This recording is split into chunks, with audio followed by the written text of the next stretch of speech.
Olá pessoal, muito bom dia a todos.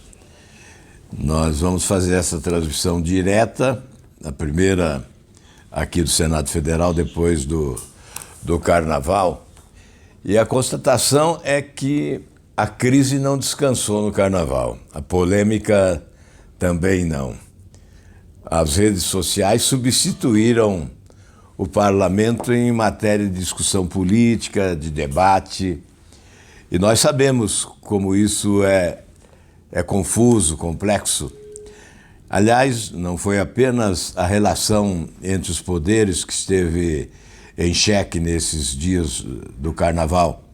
Tivemos esse episódio lastimável lá do Ceará, que me parece foi concluído ontem à noite com um entendimento, colocando ponto final no motim dos policiais militares.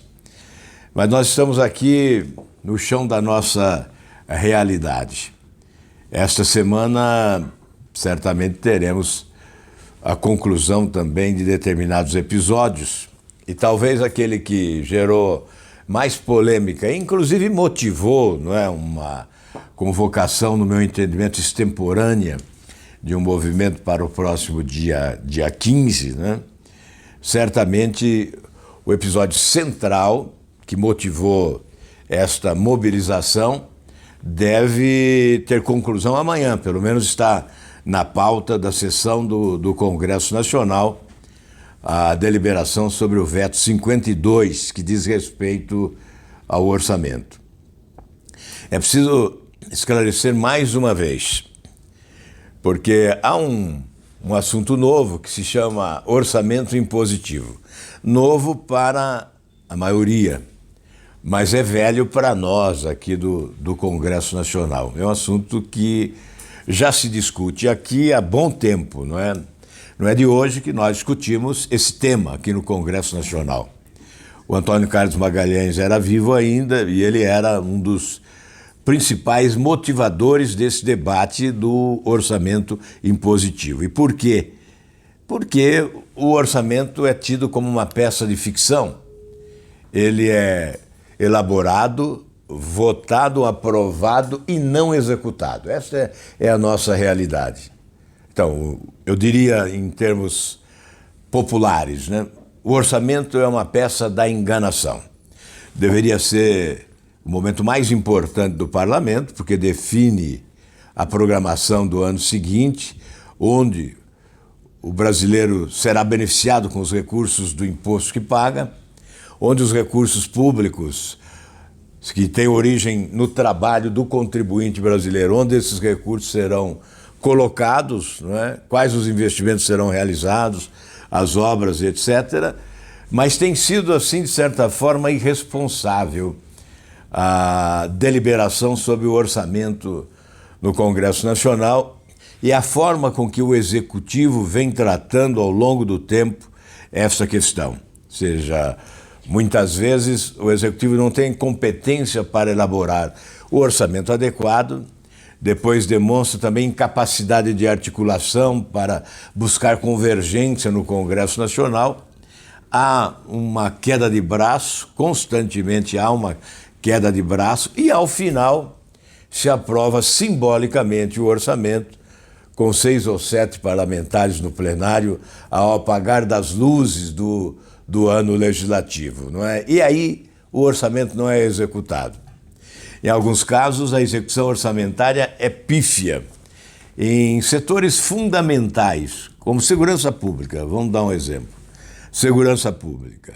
A execução dos recursos destinados à segurança pública chegava aí a 20%, pouco mais de 20%, e o restante contingenciado para alcançar o chamado superávit primário, que, na verdade, não se alcançou mais, né? Porque há 6 anos, se não me falha a memória, cerca de 6 anos, o governo brasileiro trabalha com déficit, não alcança mais superávit.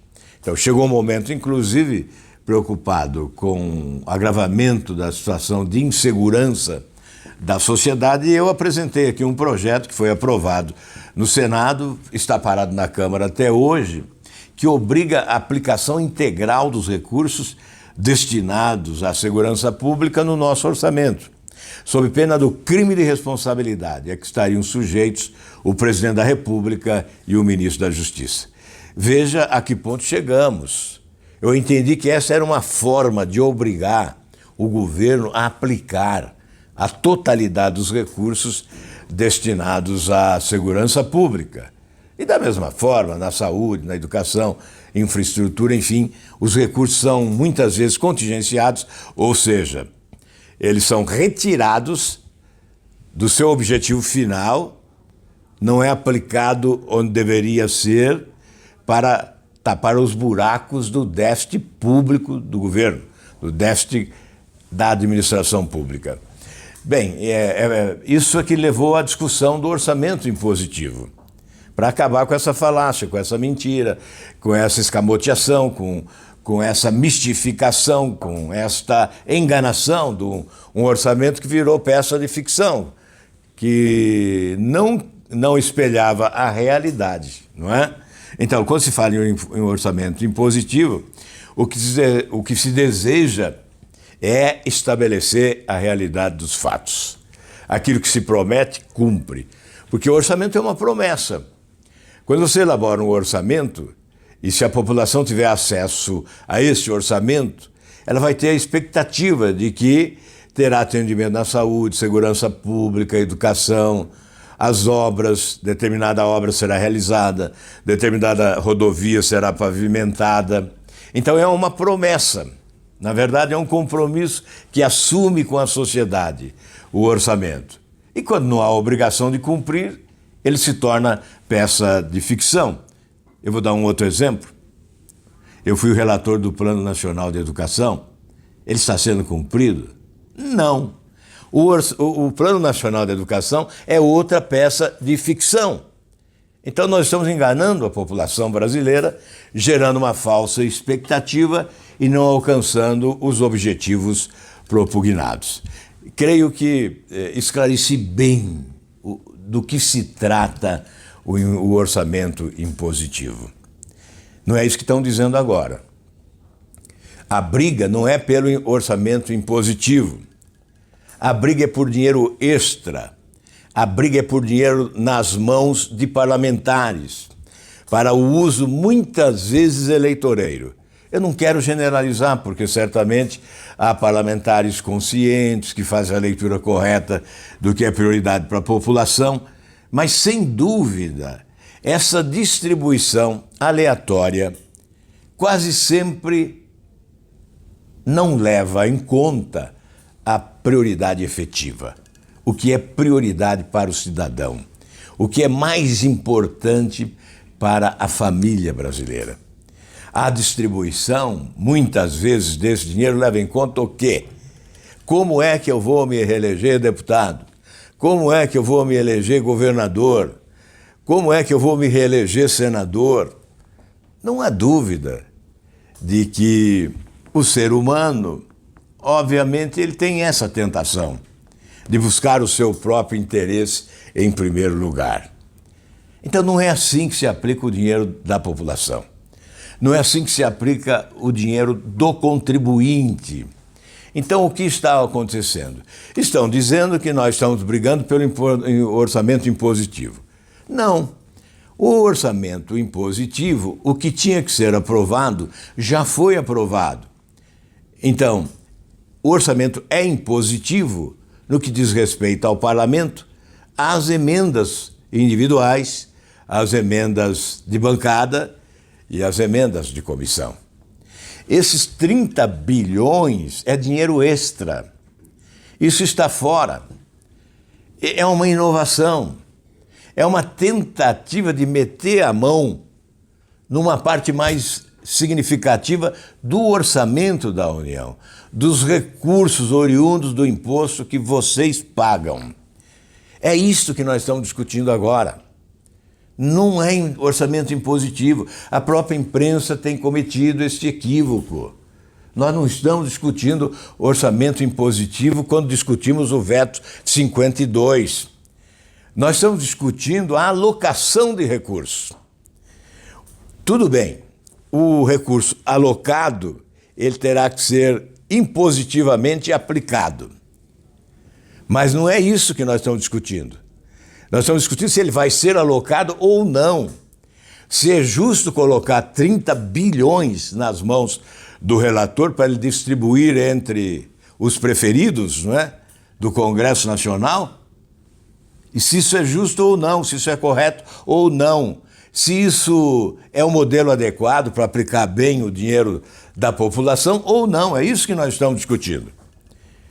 Então, num primeiro momento, certamente, o presidente, orientado pelo seu entorno, pela sua equipe, pelo Ministério da Economia, pelos técnicos do Ministério da Economia, ele vetou esse dispositivo que separa 30 bilhões para a distribuição via parlamentares. Então, o presidente vetou. O que nós fizemos? Prontamente nós dissemos, estamos com o presidente, vamos manter esse veto. O presidente contará conosco. Nós somos a favor do Brasil. Somos independentes, não aceitamos o toma lá da cá, não participamos desse vergonhoso toma lá da cá para aprovação da reforma da Previdência, que esvaziou os cofres do Executivo em quase 4 bilhões de reais. Não participamos, mas nós estamos apoiando o Brasil e por isso vamos trabalhar para manter esse veto. O que ocorre? Vamos lá, quem é que indica os líderes do governo? Quem escolhe? É o presidente da República. Quem define a eleição do presidente do Senado e da Câmara? Quase sempre é o presidente da República. Quem o presidente Jair Bolsonaro apoiou para a presidência do Senado? Davi Alcolumbre. Quem ele apoiou para a presidência da Câmara dos Deputados? Rodrigo Maia. Quem indicou Fernando Bezerra, líder do governo do Senado? Foi o presidente Bolsonaro. Quem indicou, acho que é Vitor Hugo, líder na Câmara? Foi o presidente Bolsonaro. Quem indicou o senador Eduardo Gomes, líder do Congresso? Foi o presidente Bolsonaro. Quem comanda o Congresso? É esse time. Quem define a pauta? É esse time. Quem decidiu derrubar o veto? Foi esse time. Com quem esse time fez acordo? Com o presidente Bolsonaro, para a derrubada do veto. Então nós ficamos isolados, defendendo a manutenção do veto. E qual foi o acordo? Uma redução de 30 para 19 bilhões. O governo mandaria um projeto de lei reduzindo para 19 bilhões, e o Congresso derrubaria o veto. E os deputados e senadores teriam 19 bilhões para essa distribuição sem critério. Essa distribuição que muitas vezes se torna suspeita. Vamos lá. Não estou acusando ninguém, mas nós já tivemos fatos precedentes. CPI dos anões, do orçamento, sanguessugas, etc. Outros escândalos com dinheiro do orçamento. Então, por que o presidente aceitou e recuou e autorizou a derrubar o próprio veto? Eu disse na discussão que houve numa reunião de líderes ao presidente Fernando Bezerra que eu seria mais governista que o presidente da República, porque eu trabalharia a favor do Executivo, eu trabalharia pela manutenção desse dinheiro sob o comando do governo, do presidente da República e seus ministros.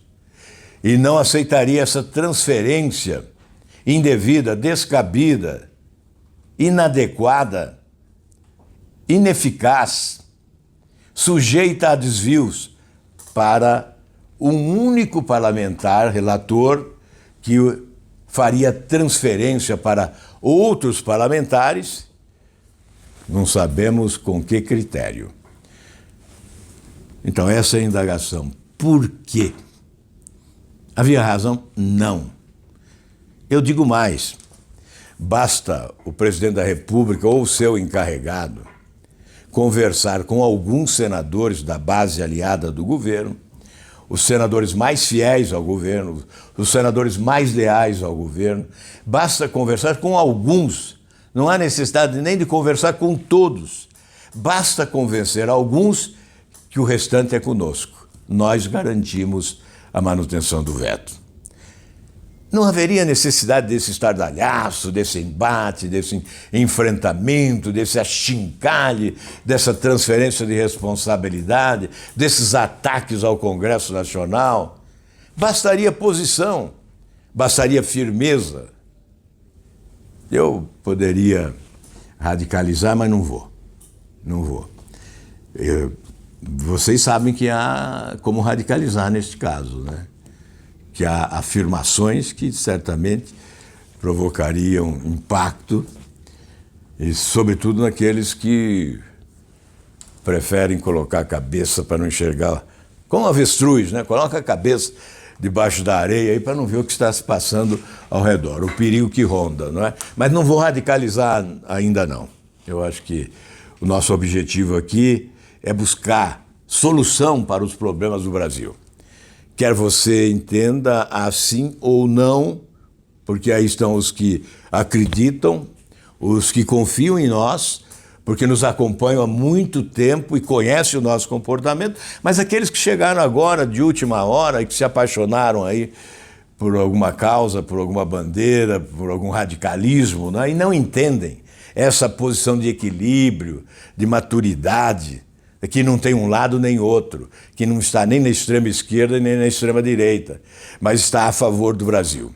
Então, eu imagino que vocês que nos conhecem mais estão acreditando na sinceridade destas palavras, destas ponderações. Mas não ficou aí. Houve esse acordo por 19, não é? E aí, imediatamente, nós nos comunicamos com o governo, eu me comuniquei com o governo, isso foi junto à bancada, toda a bancada do Podemos ouviu, nós nos comunicamos com o governo e dissemos, olha, nós vamos trabalhar para manter o veto, não importa que seja 30 ou 19, não é correto, nós vamos trabalhar para manter o veto.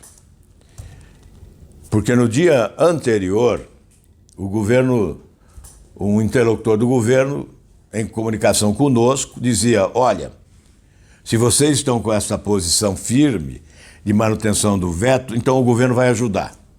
Nós vamos desfazer o acordo e vamos ajudar. No dia seguinte, na quarta-feira, houve uma involução. E aí já, quando nós comunicamos, olha, vamos aí em grupo para dizer, estamos juntos para manter o veto. Aí o interlocutor do governo diz, olha, não, eu sou um soldado, tenho que cumprir ordens aqui, a ordem foi de fazer novo acordo. Aí soube que fizeram um acordo por 15. Isso parece que você está num balcão de negócio, não, é 15, não, 20. O outro pichincha, não, vamos deixar por 15. 19 é muito, fica por 15. Não, não pode ser assim, né? O Brasil é muito mais importante do que isso. Então, houve a reafirmação de um acordo. Então já é vai e volta, né? Houve o acordo, voltou-se atrás, depois mais uma vez se recua e faz outro acordo. Eu estou colocando isso aqui com a maior franqueza, para que vocês saibam, para que vocês não sejam manipulados, para que não sejam enganados. Não é? Então, houve sim este último acordo em torno de 15 bilhões. Bem, agora, na sexta-feira, eu me comuniquei novamente para saber se tinha alguma novidade. Aí fui informado. Está havendo um recuo do governo em relação ao acordo e um dos artífices do acordo aí do Congresso está com receio de derrota no Senado. Vocês podem ganhar e manter o veto mesmo com este acordo. Então, nós estamos aqui refletindo, mas não podemos desarrumar o acordo sem uma conversa com os construtores do acordo. Então eu estou aguardando. Hoje é segunda-feira, isso foi sexta, não sei se houve um avanço e se o governo vai manter o acordo ou vai desfazer o acordo, ou vai romper o acordo. Tudo pode acontecer. Só uma coisa não vai acontecer, o nosso recuo. Nós só temos uma posição, é do começo ao fim. Olha, não importa que alguns apaixonados do presidente da República me ataquem aqui. Não importa, podem atacar à vontade. Nós já temos um lombo salgado pelos ataques do PT durante 16 anos nas redes sociais. Nós já apanhamos muito, estamos acostumados, porque nós estávamos aqui no dia a dia combatendo a corrupção do PT, combatendo os desmandos, os descalabros administrativos do PT, muitas vezes isolado. Nós estávamos aqui pedindo até impeachment do presidente Lula, como fizemos, sozinhos, né, isolados. Portanto, não me atemoriza alguns ataques aí. Você vai cair com isso, você vai desaparecer do cenário com isso. Não importa, eu só não brigo com a minha consciência. Com o resto, não há nenhum problema de brigar, desde que eu não brigue com a minha consciência. Então, eu estou colocando essas coisas aqui com a maior franqueza e moderação. Eu estou dizendo, eu poderia radicalizar, porque não é justo transferir para o Congresso a responsabilidade que não pertence só ao Congresso. Pertence, sim, àqueles que negociam em nome do Congresso. Mas do outro lado, há alguém negociando. Não se negocia sozinho. O balcão sempre tem dois lados. O balcão de negócio tem dois lados. De um lado está o executivo e do outro lado está o legislativo. E eu tenho que dizer a vocês com a maior franqueza, o mesmo modelo que era praticado antes está sendo praticado agora. A relação é promíscua entre os poderes. E não é isso que nós queremos, não é isso que o Brasil quer, não é isso que o Brasil deseja. Por essa razão, eu concordo, ataque os parlamentares. É evidente que eu não concordo com o engavetamento do projeto que acaba com o foro privilegiado. Alguém é responsável por esse engavetamento. Ataque-se o responsável e não a instituição. Eu não concordo com o fim da prisão em segunda instância, mas eu não posso atacar o Supremo Tribunal Federal como instituição. Eu posso atacar 6 ministros que votaram para o fim da prisão em segunda instância, num deplorável retrocesso, no maior golpe contra a Operação Lava Jato e num atraso em matéria de combate à corrupção que afeta a imagem do nosso país no mundo afora. Então, mas eu não posso atacar o Supremo Tribunal Federal, que é uma instituição. Dessa forma, por que convocar uma mobilização para atacar o Congresso? Ataquem quem é responsável e não o Congresso. O Congresso é insubstituível. Se você quer a democracia, você tem que conviver com a política e o Congresso o poder legislativo é essencial à democracia, ao Estado de Direito. Então, atacar o Congresso é ferir de morte a democracia no país. Essa é a nossa posição em relação a esses fatos. Vamos aguardar agora, então, terça-feira. Eu acho que se nós mantivermos o veto na terça-feira, acaba toda essa polêmica em torno do Congresso, de que o Congresso tem pedido isso e pedido aquilo. E vamos além, então. Falam que o Congresso está atrapalhando. Eu pergunto, onde o Congresso atrapalhou o governo? O Congresso atrapalha o Brasil quando ele não vota prisão em segunda instância, quando ele não vota o fim do foro privilegiado. Mas em relação ao governo,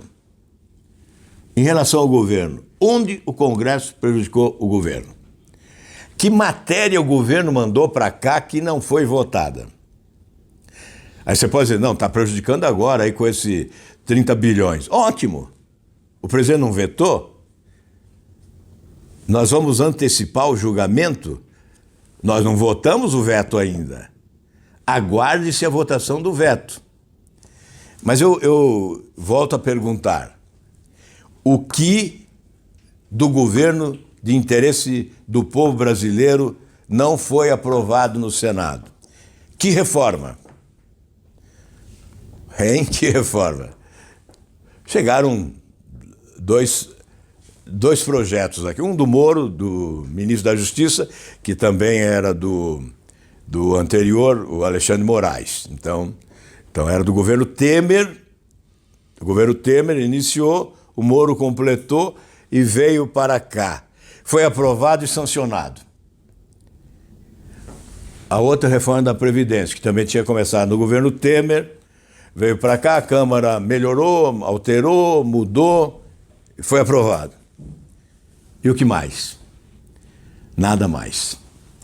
Reforma política, nem pensaram nela. E é essencial. Reduzir o número de partidos, por exemplo. O que o governo está fazendo? Está aumentando o número de partidos, criando mais um. Não é? Vamos lá, reforma tributária. Reforma tributária. O governo não tem projeto. Não mandou projeto. E eu vou além, o governo não quer a reforma tributária. O que faz o governo, o presidente? Joga a culpa nos governadores. Então, veja bem, o presidente da República briga com o Congresso, briga com os governadores. Falta brigar com quem? Mas os governadores são culpados?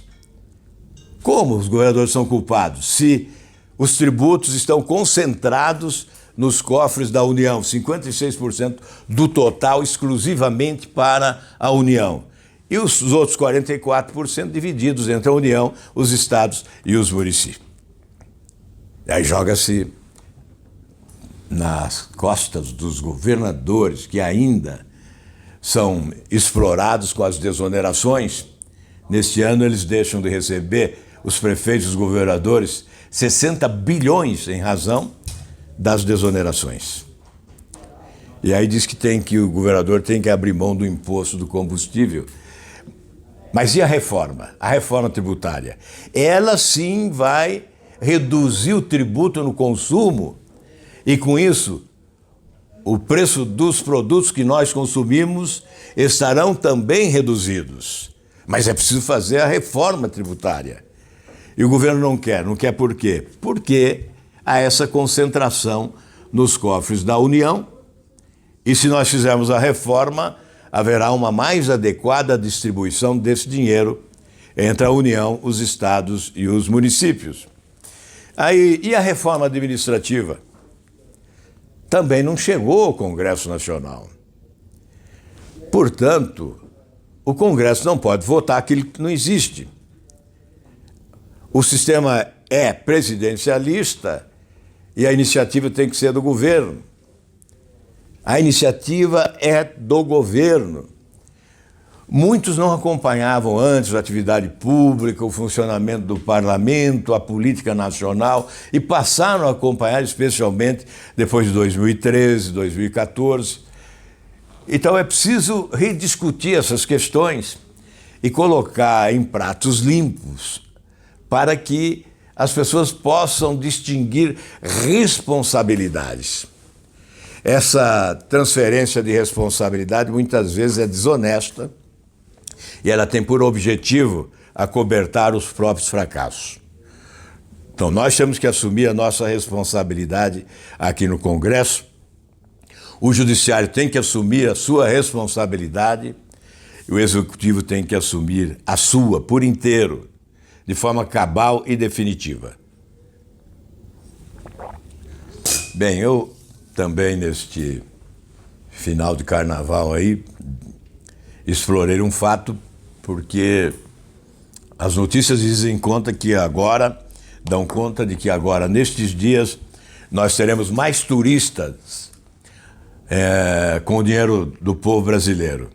O turismo de ex-presidentes condenados. Então, É bom sempre responder a você com sinceridade, prestar contas, porque a indagação, por que vocês não mudam isso, é absolutamente pertinente. Por que ex-presidentes da República possuem essas mordomias, essas regalias e esses privilégios? 8 assessores, viagens, veículo, combustível, passagens para o exterior. A ex-presidente Dilma, vítima de um impeachment, ela viajou 13 vezes para o exterior no ano passado. É incrível, né? É um turismo, é mais de uma vez por mês para o exterior. Por nossa conta, por sua conta, né? Por conta do contribuinte. E agora, o presidente Lula, que já foi há poucos dias na Itália e gastou lá uma grana razoável, né? Vai novamente, vai para a França, vai para a Suíça e vai para a Alemanha, e a Dilma diz que tem que acompanhá-lo. Então, a Dilma vai com mais 2 assessores, o Lula não sei com quantos assessores, com 7, 8 assessores, ele vai para... Não sei se vai com os 8, né? Mas ele tem 8 assessores. Mesmo quando estava preso, estava gastando na prisão e fora da prisão. Gastando na prisão, mais caro do que qualquer preso, aquela prisão especial na Polícia Federal em Curitiba, e gastando lá fora com a mordomia dos seus assessores. E agora viagem, mais uma viagem. Então isso realmente é revoltante, não dá para a população aceitar isso passivamente, né? O que justifica? Olha, vamos dizer uma coisa aqui, em que país do mundo isso existe? Em que lugar do mundo um condenado e preso pode fazer turismo com dinheiro do contribuinte?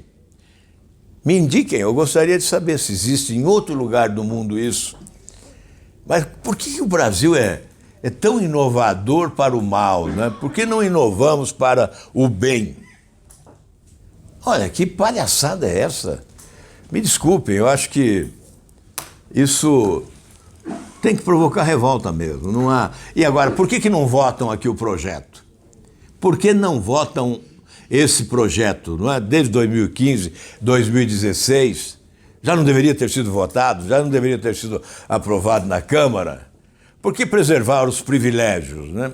Em 2018 eu dizia o seguinte, que a República mais se parece com o Império, porque passa a ideia de que grupos organizados assumem o poder para preservar os seus privilégios, as suas benesses, as suas mordomias, as suas regalias, esquecendo-se das dificuldades da população. Isso não é república, porque o que há é um divórcio entre os governantes e os brasileiros. Por isso eu falava em refundação da República. E nós prosseguimos nessa trilha. Aos que querem a prevalência da impunidade e por isso não querem a volta da prisão em segunda instância. Sabe por que tem turista demais hoje com o dinheiro do contribuinte? Porque a prisão em segunda instância foi revogada pelo Supremo Tribunal Federal. Porque ao invés de estar fazendo viagem para o exterior, poderia estar sendo preso porque já houve outra condenação em segunda instância. Estou me referindo ao ex-presidente. Me desculpem os que se apaixonaram por ele, não é? Na síndrome de Estocolmo, o sequestrado se apaixona pelo sequestrador. O Brasil foi sequestrado. Foi sequestrado em relação aos seus sonhos, suas esperanças, ao dinheiro público, porque houve a pilhagem do patrimônio nacional e o sequestrador tem a sua vítima apaixonada. Nós tivemos isso no Brasil. Essa síndrome de Estocolmo se aplica perfeitamente à política, em alguns casos, como no citado.